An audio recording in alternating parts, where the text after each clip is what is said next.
คนงานเมื่อคืนนี้เนาะเก็บกระปูเช้านี่ก็กินกระปูนั่นแหละเช้านี่ได้เอียนอีกได้ปลาอีกโอ้ยหาปลาอย่างปลาดุกว่ะปลาดุกห้วยบ่เป็นปลาดุกนา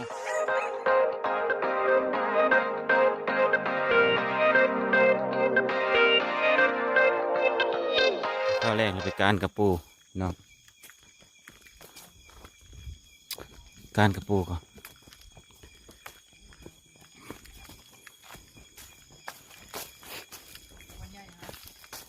ฮะหัวใหญ่อยู่ใส่ลุงเอ๋ว่าบ่เห็นหัวใหญ่มาจะต้องนะ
เห็นละ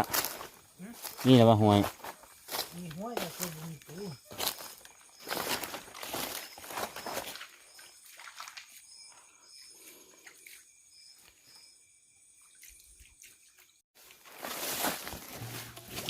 นี่ตัวนี้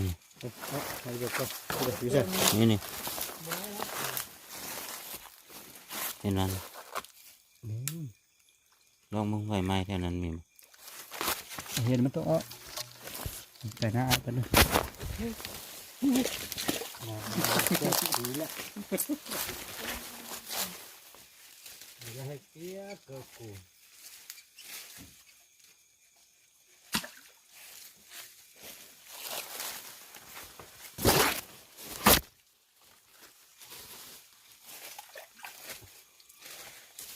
ขาดคือ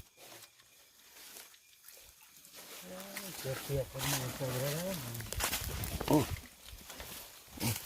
ซี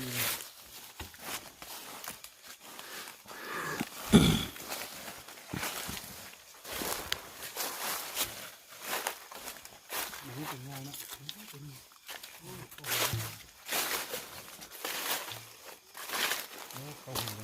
มันก้นหมดแล้วนะตื้อเนี่ยนะจะเลิกเอามวยงัดขึ้นงัดได้ปะลูกคนหิวมอสต้นนั่นไงเนาะ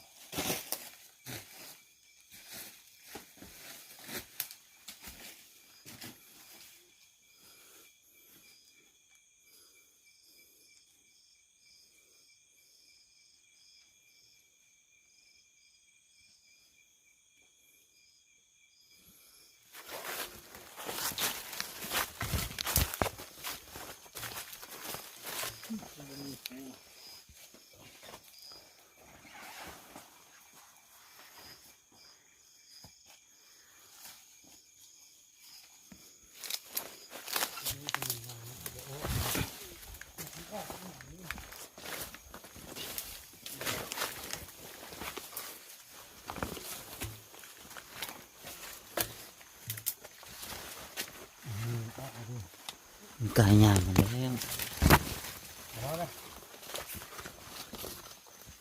โอ้ใหญ่เป็นสี่โล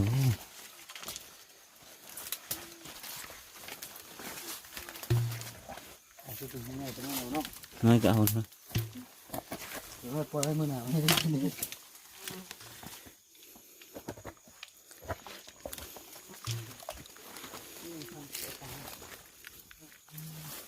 บุคคลของเขา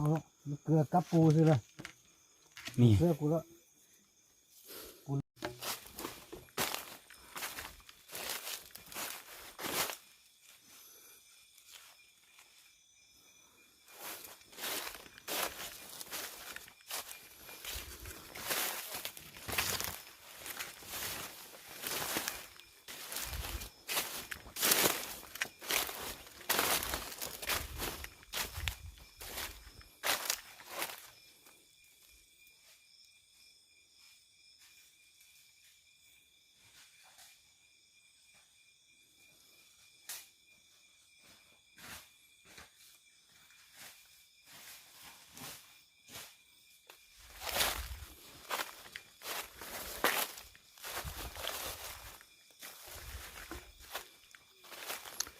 เลาะการกลางคืน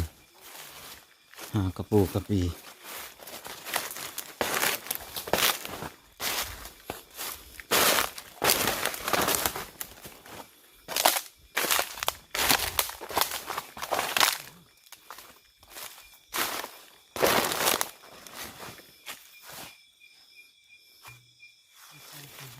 นี่ไงไปทางใดวะ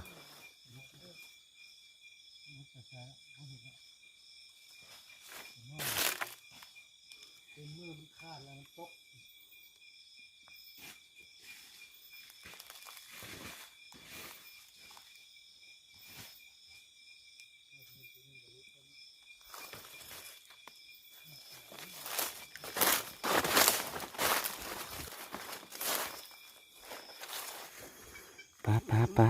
กลางปูดิโอ้เอาไหม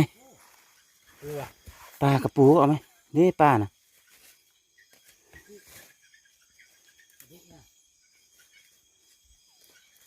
นี่จับไหมได้เอาตัวปลาเอาตัวปลาก้อนหนึ่งมา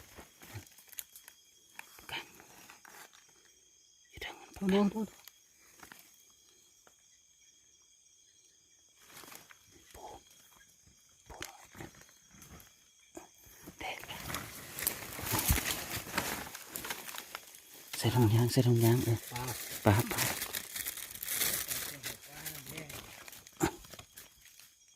นี่เหรอโอ้นี่ก็มี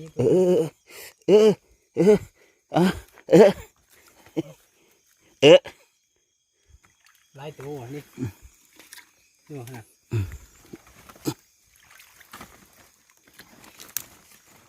ใบไม้ขาวเพื่อปลูกนี่โอเคอ๋อซาตัวนี้เพิ่งได้ปลาลายนี่เด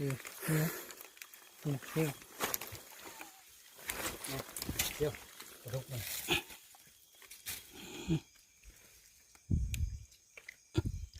เจ้าซาตัวนี้โอเค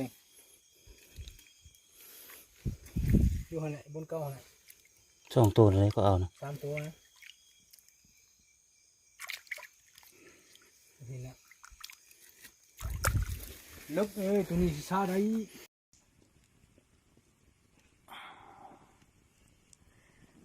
ไปฟังนั่นนะผมเบื่อเดือดตึกโคตรเบื่อ โอ้สบายดีตอนเช้าได้มั้ยตอนเช้าวันเสาร์ยังอยู่ป่าคือเก่ามันนี่ลามเข้า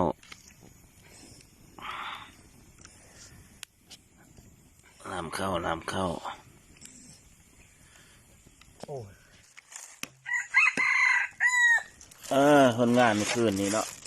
เก็บกระปูเช้านี่ก็กินกระปูนั่นแหละเช้านี่ได้เอียนอีกได้ปลาอีก โอ้อาหาร ปลาอย่างปลาดุกว่ะ ปลาดุห้วยบนปลาดุนา ธรรมชาติเห็ดข้าวกินก่อนเห็ดคงกินกับข้าว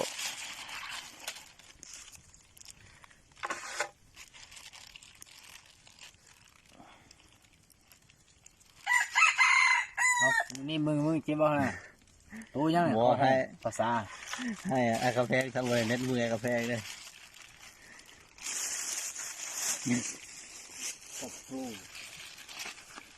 เอานี่ไปเอียนครับ ละเอียดนี่ ละเอียนนะเขาขวัญเอียนเลย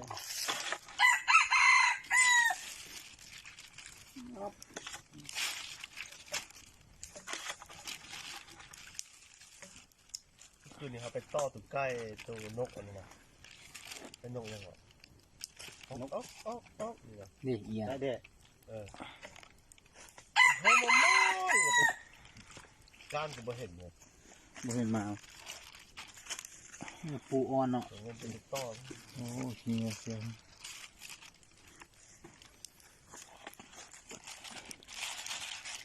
ซัมสกินวันนี้3 คน กินบ่เบิดเอาคนมากินช่วย กินบะเมิดได้เสนอโทรหาคนมากินกล้วยอะไรเลยโทรหาทีมงานเลย ทีมงานมากินช่วย กินบ่เบิดได้เต็มบังเอาน้ำใส่ละลายเอาอย่าให้มันเต็ม ปลาซิวหลายนะไม่ใช่เลยนะห้วยนี่ กินด้วยหรอบ นห้วยได้ซับโปมือฮะ ตอนผมมือส่งนิ้วก็มีอะไรจะบอก นี่ลามเข้าเรียบร้อยแล้วเนาะ ชี้กับตุ้ย อันนี้เป็นนอ ก็สักตัวน อขมนอหวายนอหวายขม ปลาเด นอแย่ว่ะนี่ โนวาย นอหวายเนาะ ตัวมันเตี้ยยาสีแดง ก็ จีนอหวาย ตัวเล่นบุเต้อะเนี่ย ตัวตื้อ รสชาติขมๆนอหวาย ก็ให้แล้วต่อเลยจ้ะ เตรียมตัวกูเราสามารถจับ ปลดล็อก ตัวเครื่องมุนักเครื่องว่าอีใจร้านเต๋อ เช็ดปูนเราตัดเช็ดถ่ายพวกนี้ก็เลย มาทานข้าวมันข้าวเช้าเด้อมานี่กินข้าวเช้าก่อนกินแต่เช้าออก โอ้เวียนจะเศร้า จังซี่บ้านเจ้ามีบ่ กินแต่เช้านี่ผลงานไว้การเนาะการกระปูนี่ก็ว่าการกระปูกินแบบ บ้าน นี้ เจ้า นะ มีบ่ว่าสิบ้านเจ้าเอินตัวยังเนี่ย มันคอยอื่นตัว ทุกจี ตุกข้อเขามันคอยนะ กินน้ำกันแซ่บๆ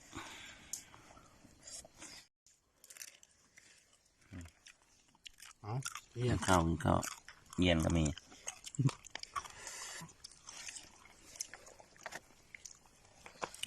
มาถามว่ากินให้เอียน อยู่ในป่าเนี่ยนี่เรื่องอยู่ในป่า